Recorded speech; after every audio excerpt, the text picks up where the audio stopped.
Bueno, estos últimos audios referidos al Espíritu Santo, en concreto, los dedico a aclarar sobre esa creencia general que se tiene que los papas son infalibles en todas las circunstancias, o el papa es infalible en cualquier circunstancia, que es guiado siempre por el Espíritu Santo, que la elección de un papa es el Espíritu Santo el que lo elige.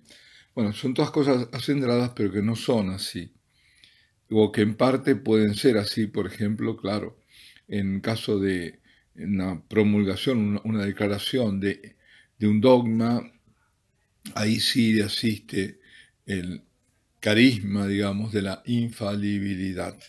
El Espíritu Santo siempre asiste a la Iglesia y se supone que asiste más fuertemente al Papa y a los cardenales, ¿no?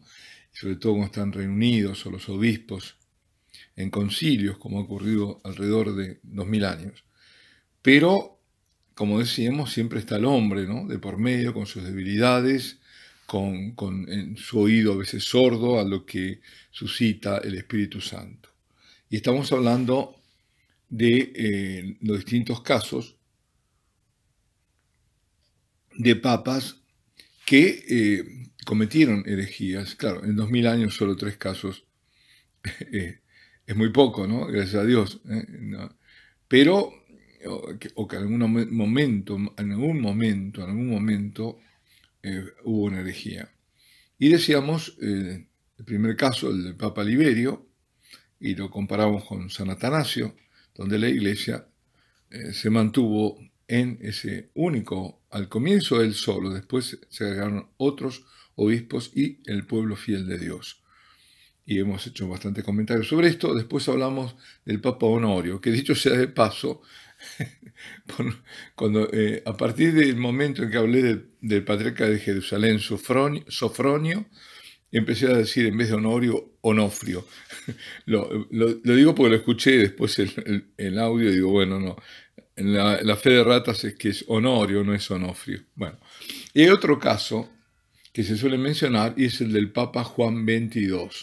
Este Papa francés es el número 196 de la serie de papas de la Iglesia y fue papa desde 1316 hasta su muerte en 1334.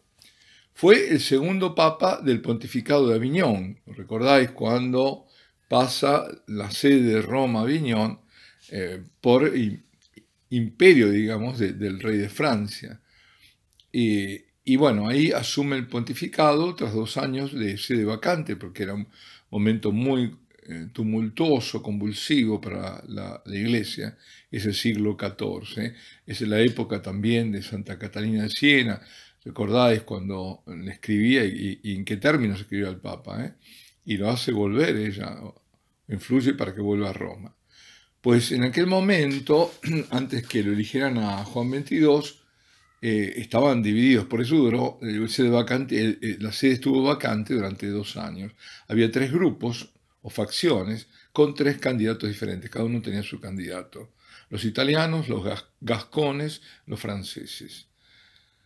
Es el rey de Francia, en aquel momento Felipe V, bajo cuya tutela estaba el papado. Ante lo irreconciliable de la situación, convoca un cónclave en Lyon. Y en ese cónclave eligen a Jacques Duès, quien toma el nombre de Juan XXII, y fija la sede en Aviñón, ¿no? Es decir, en ese momento la sede apostólica fue en Aviñón. Roma es la sede apostólica por excelencia.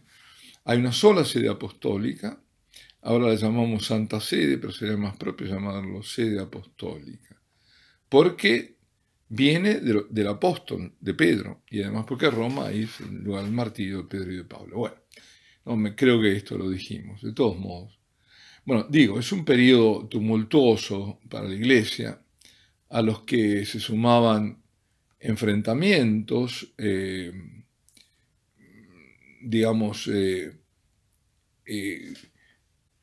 eran sobre todo incluso por la sucesión del emperador, ¿no? Estamos hablando del Sacro Imperio Romano Germánico, que es el primer Reich.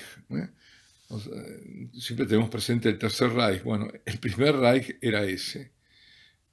fue el Sacro Imperio Romano Germánico, que nace como una continuación del Imperio Carolingio, pero no es exactamente el Imperio Carolingio, el de Carlomagno. Ese imperio había durado hasta el siglo X. Si comienza en el noveno hasta el décimo. Y este es en el siglo XII aparece el Sacro Imperio Romano, germánico, con Federico Barbarroja, y ahora estamos en esta historia en el siglo XIV. Y se estaban disputando el imperio entre los duques de Baviera y de Austria. Y había otros conflictos también. Y en medio de todo esto estaba el tema de la iglesia. Y hubo un gran problema de tipo doctrinal en el que se vio metido, inmerso, digamos, Juan XXII durante los últimos años de su pontificado, y por eso de esto me quiero referir, y que fue su postura sobre la visión beatífica. Según la doctrina católica, quienes mueren en estado de gracia gozan de la visión beatífica, o sea, que verán a Dios a la espera del juicio final. Antes de ser papa, Juan XXII había escrito un tratado en el que sostenía que los justos, es decir, los que morían en estado de gracia, no verían a Dios hasta después del juicio final. Muchos teólogos de las más prestigiosas universidades, pensemos que las universidades es obra también, hay que hacer apología aquí, ¿no? Obra de la Iglesia católica se deben a las universidades, no existían antes. Y las prestigiosas universidades de Oxford y de París, los teólogos de ahí se opusieron. En aquel momento todavía era todo Iglesia católica. Oxford pertenecía a la Iglesia católica. Y juzgaron ellos herética esa afirmación de Juan XXII. El emperador, apoyado por consejeros suyos, entre ellos estaba Guillermo de Ockham, William de Ockham, muy conocido, bueno, no vamos a entrar en detalles, apeló a un concilio universal para condenar al Papa como hereje, y también lo hacía de paso porque quería elegir un sucesor, aunque estaba bajo su tutela, pero bueno, que después fue creo que un Nicolás, no me acuerdo, me parece que un Nicolás, que terminó siendo declarado antipapa. Bueno, el Papa, ¿qué pasó? Se defendió aduciendo que la Iglesia no tenía sobre este tema, una doctrina oficial formada. Y es así, porque la fijaría su sucesor Benedicto XII, y que además no había expuesto su postura ex cátedra. Aquí está la clave. Y eso le permitió retractarse antes de morir, incluso. Él se retracta. Pero hubo una herejía. No fue tan grave porque no era una declaración formal, en doctrina formal o asentada, y tampoco lo había hecho ex cátedra. ¿Recordáis, no? El magisterio extraordinario, que ese es el magisterio infalible. Por lo tanto, se conocía que era falible, ¿no?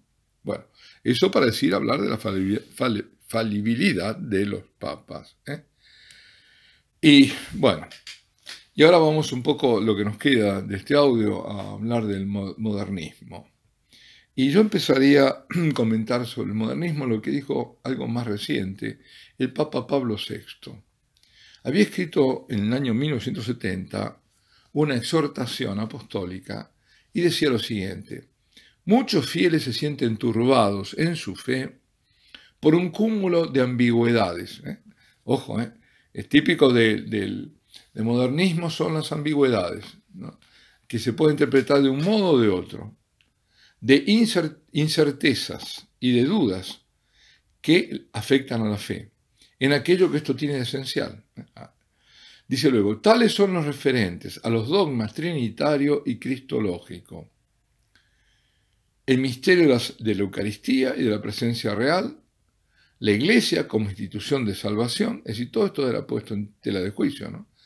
El ministerio sacerdotal en medio del pueblo de Dios, es decir, por un lado el ministerio ordenado, y por otro lado el confundirlo con el ministerio del bautismal, el valor de la oración y de los sacramentos, las exigencias morales, atención, ya en esa época, exigencias morales referidas, por ejemplo, a la indisolubilidad del matrimonio o al respeto a la vida humana.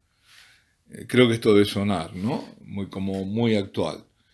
Este documento es el Quinque Iam Anni del 8 de diciembre de 1970. Pues en todos estos temas, así enumerados simplemente, las confusiones provocadas y las negaciones, que eran negaciones solapadas, y a veces ni siquiera ocultas, sino negaciones manifiestas de las verdades de la fe y de la moral, todo esto es obra del modernismo. Y ahora vamos a después entrar con mayor detalle. Yo quiero terminar este punto con esto. Es muy recomendable realmente leer los errores modernistas que fueron condenados por San Pío X y que fueron condenados primero en un decreto de 1907 que se llama Lamentabili Sane Exitu. Recomendable porque muchas de estas herejías, que las veremos en el próximo audio, se toman hoy por válidas y hasta se enseñan en universidades pontificias. Tal cual está la cosa. Este decreto es anterior a la famosa encíclica siempre de San Pío X, que es la Pascendi, que lo habrán escuchado alguna vez. Pascendi Dominici Gregis, que es de condena total al modernismo, y entre otras muchas proposiciones vamos a ver las condenadas por el decreto. Ahora, nos detenemos aquí. Alabado sea Jesucristo, sea por siempre bendito y alabado.